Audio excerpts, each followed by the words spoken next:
5 seconds to go. Start.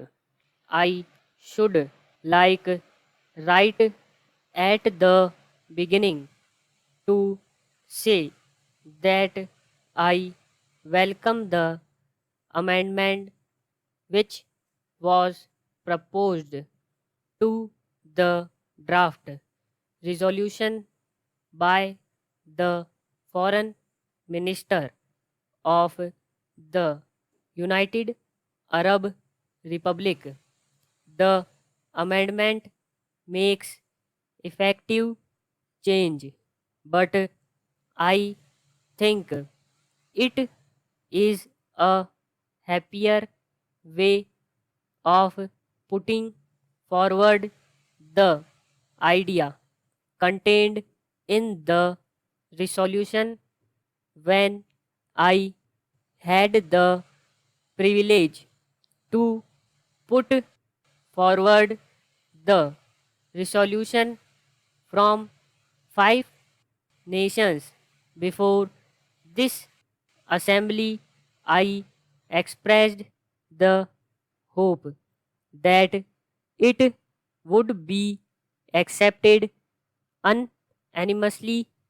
It did not seem to me reasonably possible that any member of this assembly could object to the resolution.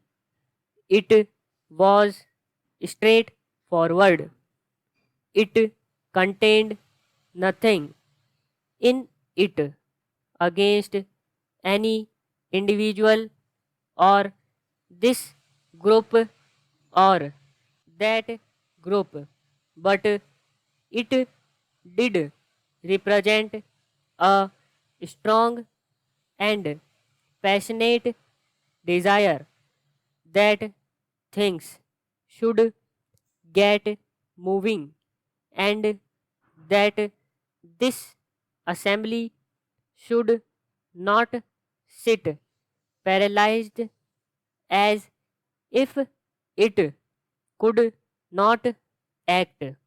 Therefore, it was with considerable surprise that I received the paper containing an amendment on behalf of Australia. I read it with care. I found some difficulty in understanding it, and the more I read it, the more surprised I was that any member of this assembly should have put this forward as an amendment. Stop.